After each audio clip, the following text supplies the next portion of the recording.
Assalamualaikum warahmatullahi wabarakatuh. Selamat siang. Salam sejahtera untuk semuanya. Baik, teman-teman mahasiswa,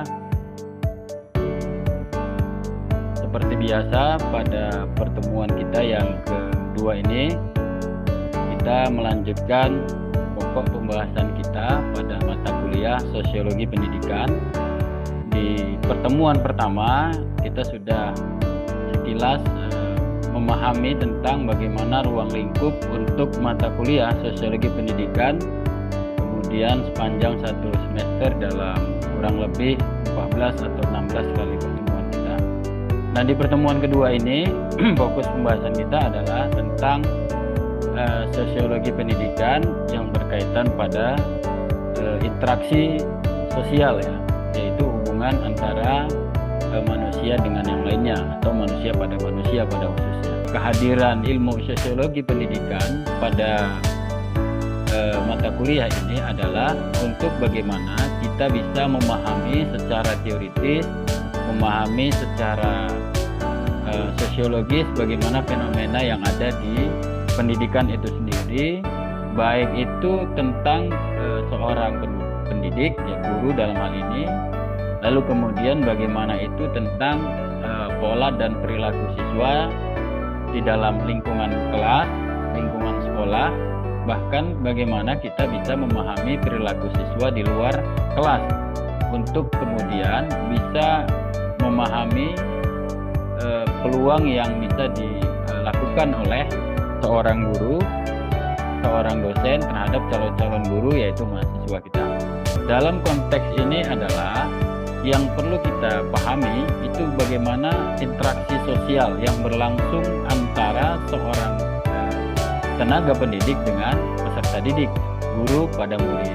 Dalam rumpun ilmu pendidikan itu diharapkan mahasiswa memahami bagaimana peluang dia nanti ketika menjadi seorang pendidik, menjadi guru, paham tentang bagaimana perilaku yang ada di sekolah, bukan hanya di luar sekolah, tapi secara khusus mahasiswa itu diharapkan paham tentang bagaimana ketika dia nanti menjadi seorang pendidik. Tanggung jawab besar seorang pendidik di lingkungan sekolah, lembaga pendidikan, itu adalah menjadikan, memanusiakan manusia. Ini teori dan pendapat yang cukup sederhana dan familiar, tetapi sesungguhnya peran dan fungsinya itu luar biasa, tanggung jawabnya itu besar.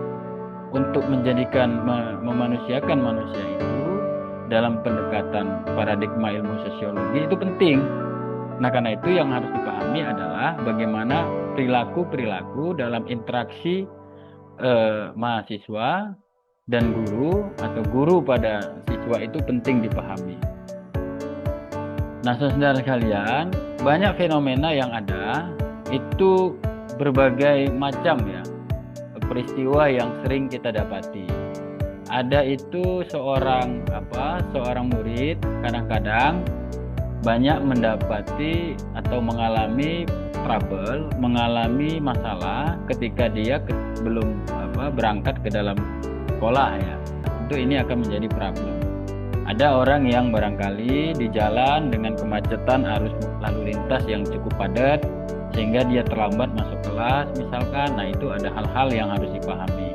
Ada juga yang mungkin barangkali di dalam perjalanan ada keributan, ada pertengkaran antara dia dengan teman-temannya. Itu juga menjadi satu fenomena yang harus dipahami dalam konteks interaksi sosial. Beban dan tanggung jawab seorang guru, seorang dosen itu harus bisa melihat secara holistik fenomena tersebut.